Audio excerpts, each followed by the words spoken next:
ஒரு அற்புதமான நாளில் ஒரு நல்ல தலைப்பு. நான் வருகிற பொழுது அனுராதா அழகாக மாணிக்க வாசகருடைய புல்லாகி பூடாகி அந்த பாட்டை சொல்லிட்டு இருந்துச்சு.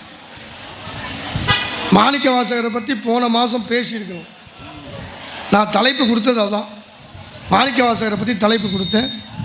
வந்த பேச்சாளர் உங்களெல்லாம் பார்த்த உடனே மெய் மறந்து மாணிக்க வாசகரை மறந்துட்டு அவர் சித்தர்களை பற்றியே பேசிட்டு போயிட்டார். அடுத்த நாள் மஞ்சக்குள குமர கோயிலில் மாணிக்க வாசகரை பற்றி பேசுகிறேன். அவர்கிட்ட கேட்டேன் என்னென்ன, ஒரு 24 hours லேட் ஆகிட்டு விட்டுருட்டார். அப்படிலாம் பேச்சாளர் இருக்கலாம் இல்லையா? வாழ்க்கையில் நீங்கள் எதை படிக்கிறீர்களோ இல்லையோ, பெரியோர்களே, ஒரு மனிதன் வாழ்வதற்குரிய வழியை காட்டிய ஒரே நூல் திருவாசகம் மட்டும்தான். அதனால்தான் வள்ளல் பெருமான் சொன்னார், வான் கலந்த மாணிக்க வாசகே, உன்னுடைய திருவாசகம் எப்படிறான்னார்? தேன் கலந்து தீங்கரும்பின் சாறு கலந்து அதில் இருக்கிற செய்திகள் அப்பேற்பட்டது. வேறு எந்த செய்தி வேண்டாம் சார், ஒரே ஒரு செய்தி. திருவாசகத்தை தொடங்குகிற பொழுது 568 என்ற எண்ணை நீங்கள் மறக்கக்கூடாது. இந்த 568 பாட்டு தான் திருவாசகத்தில் இருக்கு. ஆனால் இந்த 568 பாட்டு தான் திருவாசகத்தில் இருக்கு என்பதை தான் எழுதிய முதல் பாடலிலே சொல்லி வைத்தவர் அவர் தான். தான் எழுதிய நூலில் அவர் எழுதலை. மேடையில் இருக்கிற அசோக்குமாருக்கு தேவாரங்கள் அத்தனையும் அத்துப்படி, எல்லாத்தையும் பண்ணோடு பாடுகிற நல்ல கலைஞர். எங்கள் அண்ணன் விவேகானந்தனுக்கு தேவாரமும் தெரியும், திருவாசகம் தெரியும். என் தங்கை வேம்பு திருவாசகத்தை பற்றியே 10 நாள் பேசும் இல்லையா? அப்படி எல்லாருக்கும் திருவாசகம் தெரியும். இந்த திருவாசகத்துக்கும் மற்ற நூலுக்கும் உள்ள வித்தியாசம் எதுடான்னா, மற்ற நூல்லாம் ஆண்டவன் அடியெடுத்து கொடுத்தான்.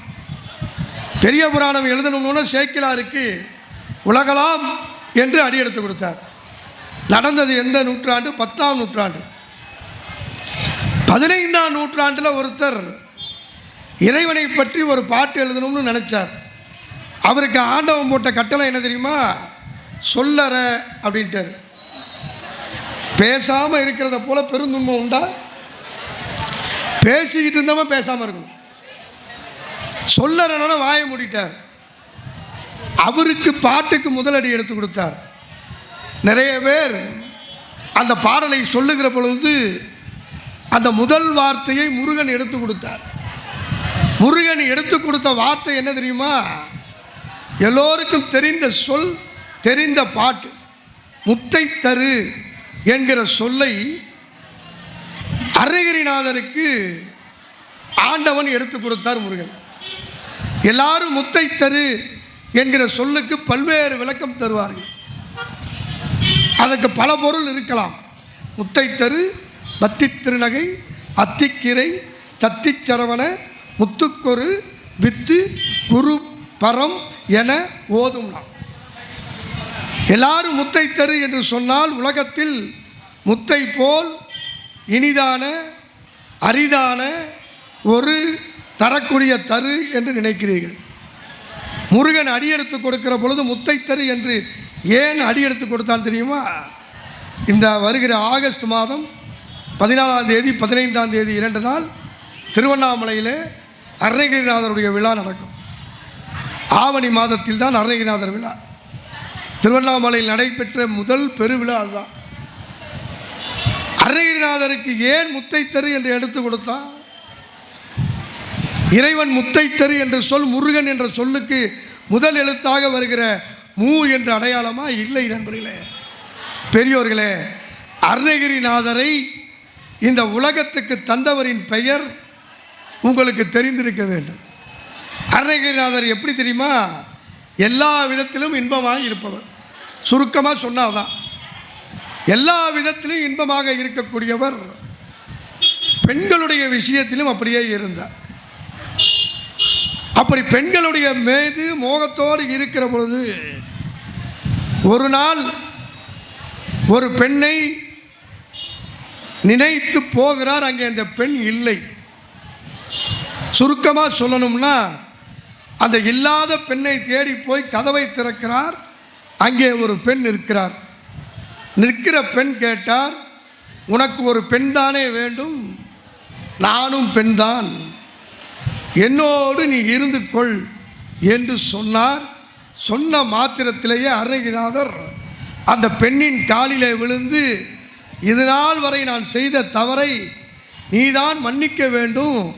இப்படிப்பட்ட சொல்லை வார்த்தையை உன்னிடமிருந்து கேட்ட பிறகு இந்த உலகத்தில் நான் இருப்பதற்கு தகுதியற்றவன் என்று சொல்லி திருவண்ணாமலையில் இருக்கிற 9 கோபுரத்தில் வல்லால மகாராஜன் கட்டிய அந்த கிளி கோபுரத்தின் மேலே இருந்து தற்கொலை செய்து கொள்வதற்காக மேலிருந்து கீழே விழுகிறார். முருகன் பிடித்து அவரை அருள் செய்து சொல்லறை என்று சொல்லி வைக்கிறார். அப்படி சொல்லறை என்று சொன்ன பொழுது அருணகிரிநாதர் அமைதியாக இருந்துவிட்டு மீண்டும் பாடு என்று சொன்ன பொழுது முருகன் முத்தை தரு என்ற வார்த்தையை தந்தார். ஏன் முருகன் முத்தை தரு என்ற வார்த்தையை தந்தார் தெரியுமா? ஔவையாருக்கு அடியெடுத்து கொடுத்தவர். 3ஆம் தமிழ்ச்சங்கத்தில் இறைவனுக்கே பிரணவ மந்திரத்தின் பொருளை பிரம்மனுக்கு உரைத்து சுவாமிக்கே அப்பனாகிய சாமிநாதனாக திகழ்ந்த முருகன் அருணகிரிநாதர் எழுதுகிற பாடலிலே முத்தை தரு என்று சொன்னதற்கு காரணம், அது ஒரு வினைத்தொகை சொல். முத்தை தரு என்றால் தந்த, தரப்போகிற, தருகின்ற என்ற அர்த்தம் 3 காலத்துக்கும் பொருந்தும். அருணகிரிநாதர் என்ற ஒரு அற்புத அருளாளரை இந்த மண்ணுக்கு யார் தந்தார் என்று சொன்னால், இன்பமயத்தோடு இருந்த அவரை இறைமயத்துக்கு கொண்டு வருவதற்கு காரணமாக இருந்த அவரை சிறு பிள்ளையிலிருந்து எடுத்து வளர்த்த அவர் சகோதரி, அந்த சகோதரியின் பெயர் முத்தம்மாள் என்பது. எனவே அந்த முத்தம்மாள் தந்த அருணகிரிநாதர் என்பதை தான் முருகன் முத்தை தரு என்று வார்த்தை சொன்னார். பாண்டவன் ஒவ்வொருத்தனுக்கு வார்த்தை எடுத்து கொடுத்தானா அதுக்கு அர்த்தம் உண்டு. எல்லாருக்கும் வார்த்தை எடுத்து கொடுத்துருக்காரு. எங்கள் அண்ணன் சொன்னதை போல ஆடி சுவாதியில் திரு அஞ்சி களத்திலே சேரமான் பெருமானோடு போனவன். நீங்கள் சுந்தரருக்கு இருக்கிற பெருமை என்ன தெரியுமா? இறைவனுடைய நண்பராக வந்தவர். நல்லா புரிஞ்சுக்கங்க, இறைவனின் நண்பராக பூமிக்கு வந்தவர் மீண்டும் கைலாயம் போகிற பொழுது தன்னுடைய நண்பரோடு போனான். 63 நாயன்மார்களிலேயே நண்பரோடு இறைவனிடம் ஐக்கியமான முதல் நாயன்மார் என்று சொன்னால் அது சுவாதியில் ஐக்கியமான சுந்தரருக்கு மட்டுமே சேரும். ஏன்? அவர் எப்படி இறைவனுக்கு தோழனாக இருந்தாரோ அதே போல் தோழரோடு இறைவன் போனார். அப்பேற்பட்ட அற்புதங்கள் நிகழ்ந்த ஆடி சுவாதியிலே சுந்தரருக்கு ஐக்கியமான அந்த அற்புத நிகழ்வை நினைக்கிற பொழுதெல்லாம் ஒன்று வச்சுக்கங்க. ஞானசம்பந்தர் ஐக்கியமான பொழுது கூட்டத்தோடு ஐக்கியமானார் இல்லையா? சித்திரை மாதத்தில் அரம்பைய நடனத்தை எல்லாம் பார்த்து விட்டு திருநாவுக்கரசர் கைலாய காட்சியோடு ஐக்கியமானார். ஆனால் திருவாசகம் எழுதிய மாணிக்க வாசகர் தான் தில்லையிலே ஐக்கியமானார். பெரியோர்களே, தில்லையிலே நடமாடுகிற நடராஜர் சிலைக்கு கீழே ஒரே ஒருத்தர் தான் இருப்பார். அவர் யாருன்னா மாணிக்க வாசகர் தான். நடராஜருக்கு செய்கிற அபிஷேகம் அத்தனையும் அவருக்கு உண்டு. ஏன்? நான் ஆரம்பத்தில் சொன்னதைப் போல தோடுடைய செவியன் என்று ஞானசம்பந்தருக்கு உரைத்த நாவு, பித்தா பிறைசூடி பெருமானே என்று சுந்தரருக்கு உரைத்த நாவு, அப்பருக்கு உரைத்த நாவு, சேக்கிலாருக்கு உரைத்த நாவு மாணிக்க வாசகருக்கு முதல் அடி சொல்லவில்லை.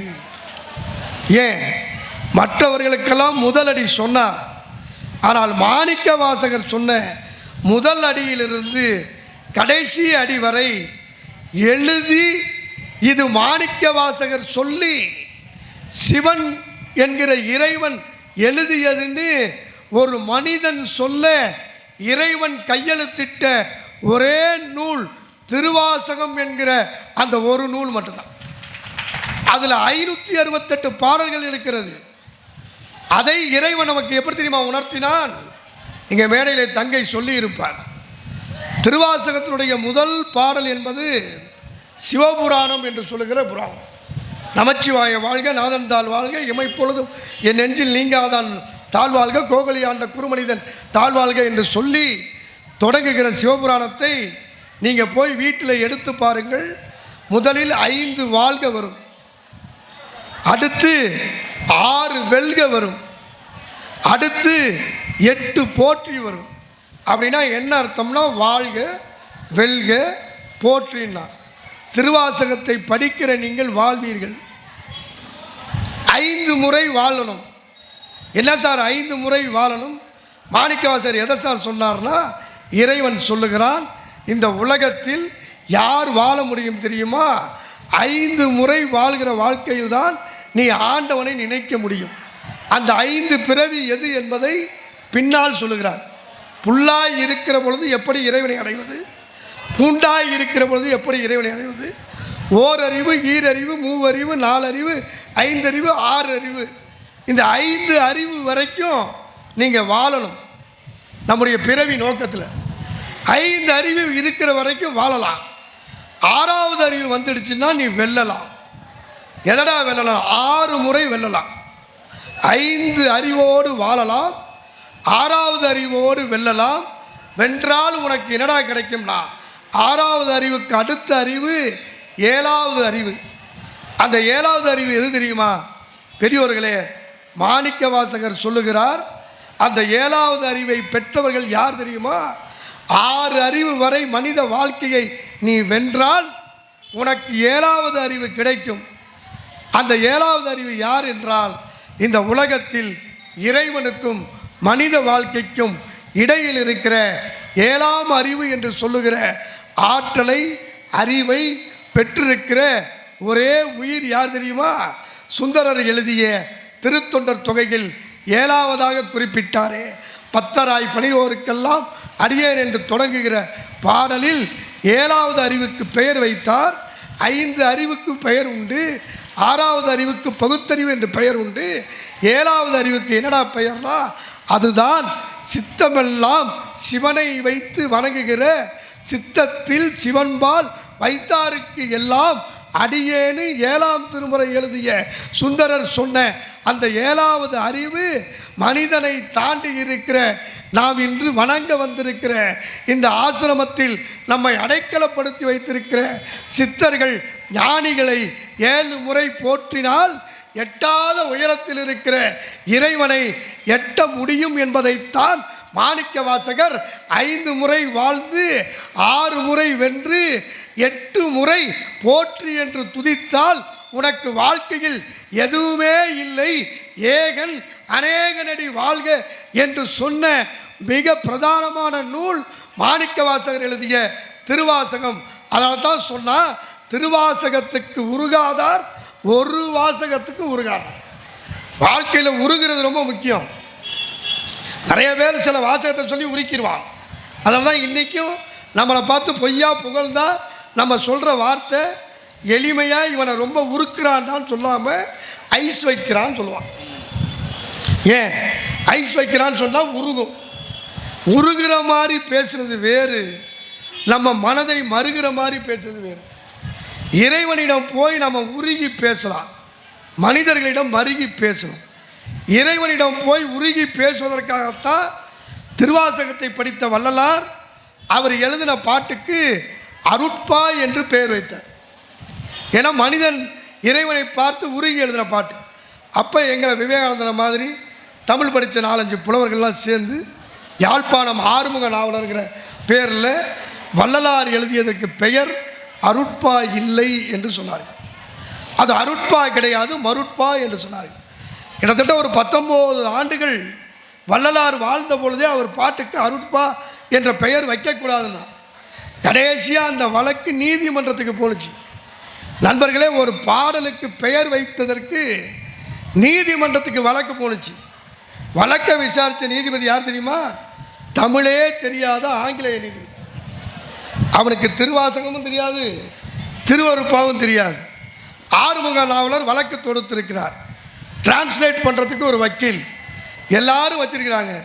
கடைசியாக அந்த ஜட்ஜி சொன்னார், அருட்பா தான் எழுதுனேன்னு சொல்கிறவரை இந்த மன்றத்துக்கு வர சொல்லுங்க, அவர்கிட்ட ஒரு ஸ்டேட்மெண்ட் வாங்கிட்டு நான் தீர்ப்பு சொல்கிறேன்னா.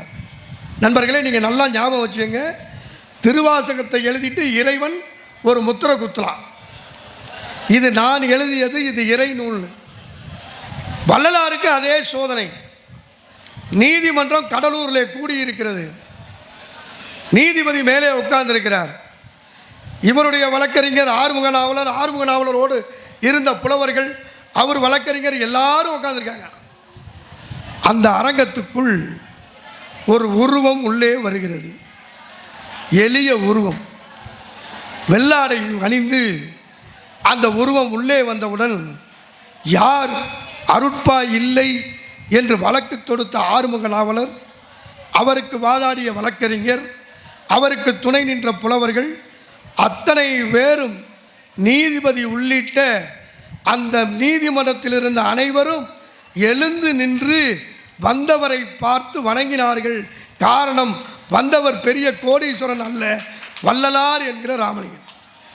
ஜட்ஜி உடனே கேட்டார், அவர் எழுதின பாட்டு தானே தப்புன்னு சொன்னீங்க, ஆனால் அவர் உள்ளே வருகிற பொழுது நீங்கள் அத்தனை பேர் ஏந்திரிச்சு நின்னீங்க.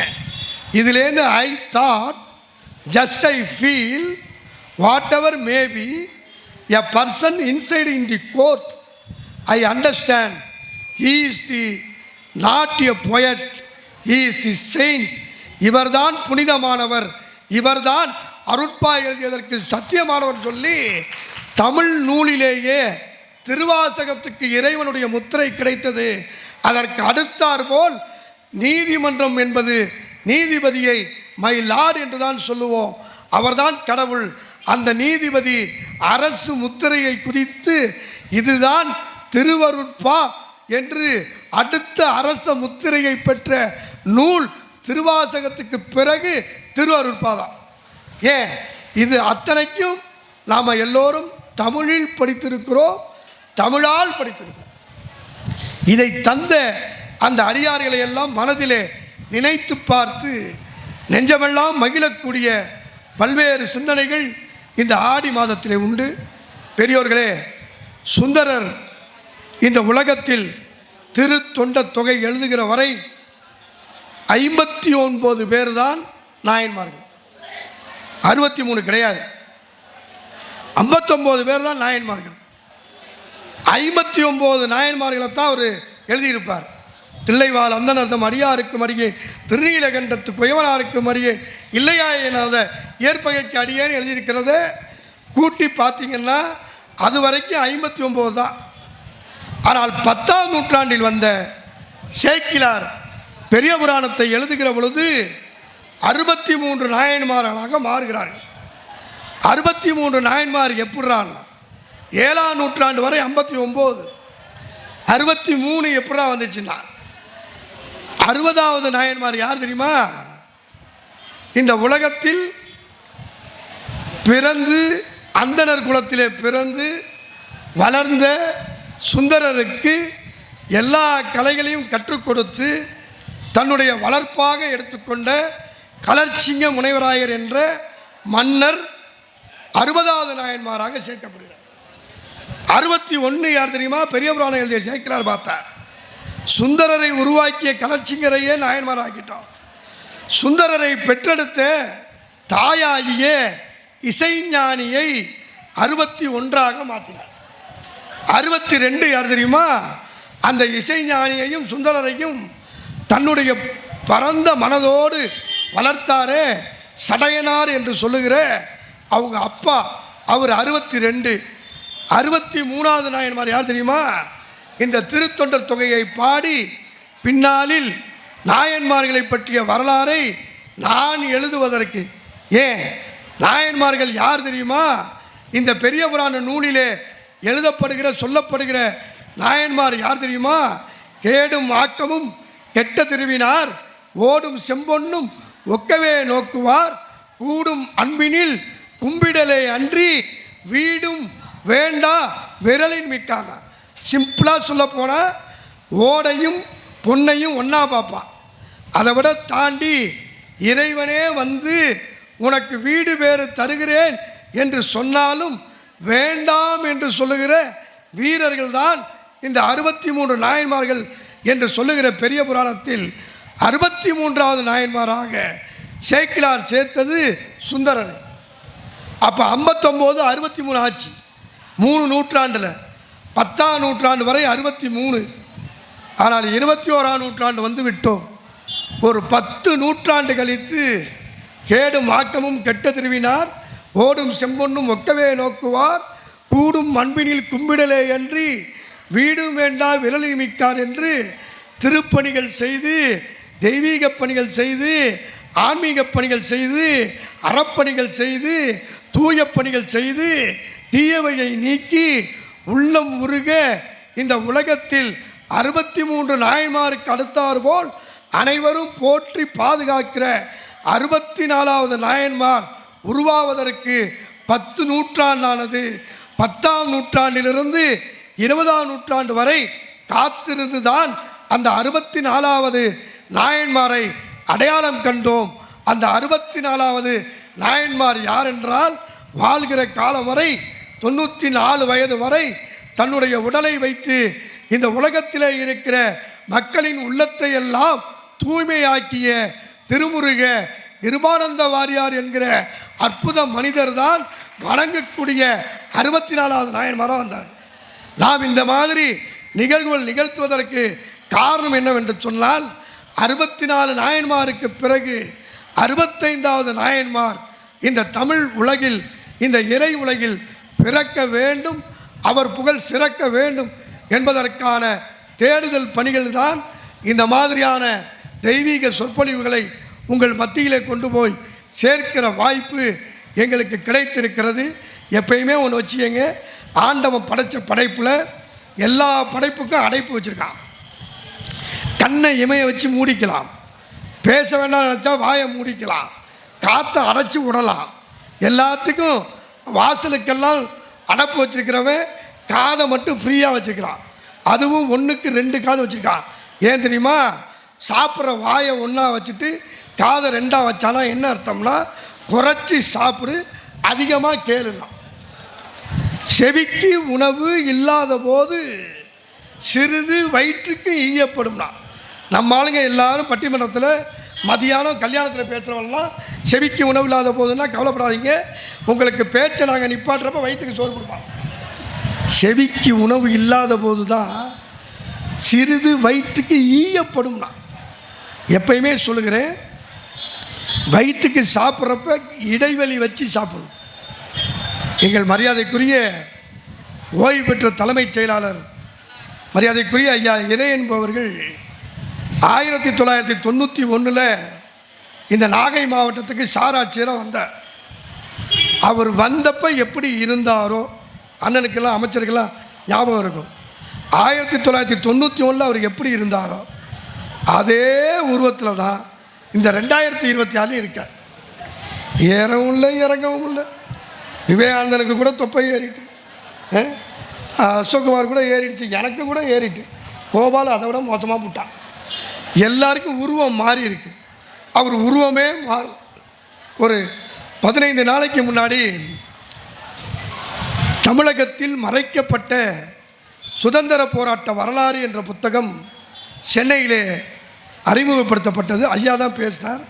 அந்த நிகழ்ச்சியில் நானும் பேசினேன். நாகை ஒருங்கிணைந்த தஞ்சை மாவட்டத்தில் மறைக்கப்பட்ட சுதந்திர வரலாறு குறித்து பேசினேன். அவர் ஒட்டுமொத்தமாக தமிழகத்தை பற்றி பேசினார். அப்போ தான் அவர்கிட்ட கேட்டேன், எப்படி நான் உடம்பை இப்படி வச்சுருக்கீங்கன்னு. அவர் சொன்னார், வள்ளுவர் வழியில் செவிக்கு உணவு இல்லாத பொழுது மட்டுமே சிறிது வயிற்றுக்கு ஈந்த காரணத்தினால் எனக்கு வயிறு பெருக்கவில்லை, அறிவு பெருத்திருக்குதுன்னார். அதோடு தான் நான் ஒரு முடிவு பண்ணேன், இனிமேல் அளவாக சாப்பிட்றேன். காலையில் 3 இட்லி, 11 மணிக்கு ஒரு தயிர் சாதமோ இல்லைன்னா வேறு ஏதாவது கஞ்சியோ, 1 மணிக்கு சாப்பாடு, 3 மணிக்கு ஒரு 4 மணிக்கு ஒரு ஸ்நாக்ஸு, 7 மணிக்கு ஒரு கஞ்சி, 9 மணிக்கு ஒரு பூரி சப்பாத்தி, இப்படி அளவாக சாப்பிடும். எல்லாத்துக்கும் ஒரு அளவு வேணும் இல்லையா? இப்போ கோபால் என்ன பண்ணுறான், ஆடி மாதம் பௌர்ணமிங்கிற செட்டிநாடு ஹோட்டலுக்கு போகலாமாங்கிறான் இல்லையா? பௌர்ணமியில் போய் நிறையா பேருக்கு ஒரு செய்தி சொல்கிறேன், பௌர்ணமியில் போய் மாமிசம் சாப்பிட்றாதீங்க. சாப்பிட்டா என்ன தொல்லை நினைக்கிறீங்களா? அமாவாசையிலையும் பௌர்ணமியிலையும் சூரியனும் சந்திரனும் பூமிக்கு இடது வலதாக இருக்கும். அப்போ கதிர்வீழ்ச்சி அதிகமாகிற பொழுது வயிறில் பாதிக்கும். சாப்பிட்டிங்கன்னா செரிக்காது. அதுக்காக நீங்கள் எல்லாருமே சைவமாக இருங்கன்னு சொல்ல. என்கிட்ட கூட ஒரு ஆள் கேட்டார், பாலசுப்ரமணியம் மாதிரி தலைமை ஆசிரியர் மாதிரி ஒரு நல்லவர் கேட்டார், சைவத்துக்கும் அசைவத்துக்கும் என்ன வித்தியாசம்? எதிரில் இருக்கிற யாருக்காவது வித்தியாசம் தெரியுமா? சைவத்துக்கும் அசைவத்துக்கும் சொல்லுங்க. செரிச்சிடும். சைவம் செரிக்கும், அசைவம் செரிக்காது. நல்ல கருத்து. உட்காருங்க. வாசம். சைவம் செரிச்சிடும், அசைவம் செரிக்காது. வேற யாராவது? அசைவத்துக்கும் சைவத்துக்குள்ள வித்தியாசம். வாரியார்ட்ட போய் கேட்டான், ஏன்ட்ட கேட்கல, வாரியார்ட்ட போய் கேட்டார், சைவத்துக்கும் அசைவத்துக்கும் என்ன சாமி வித்தியாசம்? வாரியார் சொன்னார், ரோட்டில் போகிறப்ப ஒரு ஆடு அடிபட்டு போச்சுன்னா எதிரில் வரவனுக்கு நாக்கில் தண்ணி ஊறுச்சுனா, நல்லா கவனிச்சுக்கங்க, ஆடு அடிபட்டு கிடக்கிறப்ப நாக்கில் தண்ணி ஊறுச்சுன்னா அது அசைவம், கண்ணில் தண்ணி ஊறுச்சுன்னா அது சைவம். ஏன்? சைவம் அசைவம் என்பது உண்ணுகிற உணவில் இல்லை நண்பர்களே, நம்முடைய உணர்வில் இருக்கிறது. எதிரிலே இருப்பது எல்லாம் எனக்கு உணவு என்று நினைத்தால் அவன் அசைவம். இல்லை, எதிரிலே இருப்பதெல்லாம் உணவல்ல, அதற்கும் உயிர் என்று நினைத்தால் அவன் சைவன். அதனால தான் வள்ளலாரை வீர சைவன் என்று சொல்லுவோம். ஏன்? அவர் ஒருத்தர் தான் சொன்னார், வாடிய பயிரை கண்ட பொழுது எல்லாம் வாடுங்க. ஒரு தடவை பார்க்குறப்பில்ல, எப்பெல்லாம் பயிர் வாடுகிறதோ அதை பார்க்குறப்பெல்லாம் இதான். அதனால தான் வள்ளலார் வழியில் இருக்கணும்னா ஜீவகாருண்யத்தை கடைபிடிங்க. அப்பேற்பட்ட அற்புதமான மாதம் இந்த ஆடி மாதம், முழு நிலவு. உண்மையிலே உங்களை எல்லாம் பாராட்டுகிறேன். ஏன் பாராட்டுகிறேன்னா, நாட்காட்டி என்கிற கேலண்டரில் நாளைக்கு தான் பௌர்ணமின்னு போடுறோம். நான் பல முறை இந்த மேடையில் சொல்வது உண்டு, பௌர்ணமி என்றால் இரவில் நிலவு முழுமையாக கதிர்வீச்சு காட்சி தரும். திதியை வைத்து இன்னைக்கு ராத்திரி 7 மணி தொடங்கி நாளைக்கு ராத்திரி 8 மணின்னா நாளைக்கு நிலவு தேஞ்சிடும், 1% தேஞ்சிடும். அது பௌர்ணமி கிடையாது. என்றைக்கு இரவு பௌர்ணமி முழுமையாக இருக்கிறதோ அன்றைக்கு தான் அது முழு பௌர்ணமி. அது என்றைக்கு என்பதை நாட்காட்டி தவறாக சொல்கிறது. ஆனால் எங்கள் ஆசிரமத்தின் அட்டை, பௌர்ணமி விழா அட்டை தெளிவாக சொல்கிறது. எதிரிலே இருக்கிற நீங்கள் உலகியல் படி நாட்காட்டியை நம்பாமல் இந்த ஐயாவின் திருவடியை நம்பி வந்திருக்கிறீர்கள். நீங்கள் பாக்கியசாலிகள், பரமாத்மாவை சார்ந்தவர்கள். ஆடி மாதத்துக்கு இன்னொரு சிறப்பு என்னென்னா, தை, மாசி, பங்குனி, சித்திரை, வைகாசி, ஆனி, இந்த 6 மாதமும் சூரியனுடைய ரதம் திரும்பி போகும். அதுக்கு பேர் தட்சிணாயனம், உத்தராயணம்னு 2 உண்டு. தெற்கு திசை நோக்கி போனால் தட்சிணாயனம், வடக்கு திசை நோக்கி போனால் உத்தராயணம். ஆடி மாதத்தில் யாரும் கூடி இருக்கக்கூடாது, தெய்வத்துக்கு நீங்கள் விழா எடுக்கணும்னு ஏன் சொல்கிறோம்னா, இல்லற வாழ்க்கையை துறந்து சூரியனின் ரதம் அடுத்த திசையை நோக்கி திரும்புகிற பொழுது நமது மனம், மொழி, செயல் இறைவனுக்கு போகணும்னு தான் இல்லறத்தை தவிர்த்து இறையறத்துக்கு வரவேற்கிற முதல் 6 மாதத்தில் முதல் மாதம் இந்த ஆடி மாதம். அதனால தான் இந்த ஆடி மாதத்தில் ஆடி தபசு என்று சொல்வார்கள். இந்த பௌர்ணமி நாளில் இறைவன் இறைவியை நோக்கி தவம் இருந்த நாள், ஊசி முனையில் தன் பாதத்தை வைத்து தவம் இருந்த நாள் இந்த ஆடி தபசு என்கிற தவம். அந்த ஆடி தபசு சிறப்பாக கொண்டாடப்படுகிற திருத்தலம், இறைவனுக்கே உரிய கோவில், சங்கரன் கோவில் என்கிற திருநெல்வேலி மாவட்டத்தில் இருக்கிற அந்த கோயிலில் ஆடி தபசு பெரிய திருவிழா. ஆடி 18 என்று சொல்லுகிற ஆடி பெருக்கு இந்த மாதத்தில் மகா திருவிழா. இறைவனுக்கு ஒரு திருவிழா என்றால் இறைவியாகிய உமையமைக்கு பூரம் கழித்தல் என்கிற 5 சக்தி பீடத்தில் குழந்தையாய், விடலை பருவமாய், கன்னி பருவமாய், அன்னை பருவமாய், ஆட்சி பருவமாய் இருக்கிற 5 திருத்தலங்களில் கன்னி பருவத்தை தன் கைக்குள்ளே வைத்திருக்கிற அந்த தாய்க்கு வெள்ளை சாற்றி அந்த பூரம் கழித்தல் என்கிற புனித செயலாகிய ஆடி பூரம் கழித்தல் என்கிற அதை அம்பாளுக்கு செய்விக்கிற மிக புண்ணிய பூமி எங்கள் திருநாகை காரோணம் என்கிற எங்கள் நாகப்பட்டினம் தான். எங்கள் நீலாயதாட்சி என்கிற கருந்தடம் கன்னிக்கு ஆடி பூரம் கழித்தல் என்ற அற்புத நிகழ்ச்சி நடக்கும். அந்த ஆடி பூரம் தான் ஆண்டாள் என்கிற திருப்பாவையை தந்த அந்த நாயன்மார்களில் ஆழ்வார்களில் பெரியவராக இருக்கிற பெரியாழ்வாரின் மகள் ஆண்டாள் இந்த பூமியில் அவதரித்த நாள் அந்த ஆடி பூரம். இந்த ஆடி மாதத்திலே மட்டும் கிட்டத்தட்ட 6 சிறப்பு நிகழ்வுகள் நிகழ்கிற அற்புதமான வாய்ப்பு. அந்த வாய்ப்புகளை வழங்குகிற இந்த ஆடி மாதத்தில் ஒரு அற்புதமான தலைப்பு உங்களுக்கு தந்திருக்கிறோம். கொஞ்சம் 6 மாதமாக நல்ல இலக்கிய தலைப்புகள் பேசிய இந்த மண்ணில் அந்த இலக்கியத்தின் தரம் மாறாமல் காலம் கடந்தும் நம் மத்தியிலே இருக்கிற இசை பாடல்கள் திறமான இசையால் உயர்ந்திருக்கிறதா அல்லது அதற்கு உள்ளே இருக்கிற உரமான சிந்தனையால் நிலைத்திருக்கிறதா என்று கேட்டிருக்கிறோம். வழக்கம் போல 8 பேச்சாளர்கள், 2 இசையமைப்பாளர்கள், 10 பேர் இருக்கிறார்கள் மேடையில். அந்த 8 பேரும் அவரவருக்கு உரிய காலத்தை உருவாக்கி கொண்டு இந்த மேடையில் பேச வேண்டும் என்று சொல்லி உரமான சிந்தனையே என்ற தலைப்பில் அருமைக்குரிய நகைச்சுவை நாவலர் ஐயா விவேகானந்தன் அவர்கள், அவருக்கு ஒரு நல்ல கைத்தட்டுங்க, ஒரு வணக்கம் உட்கார் எல்லாரையும் சொல்லிடுங்க. அவரை தொடர்ந்து எங்கள்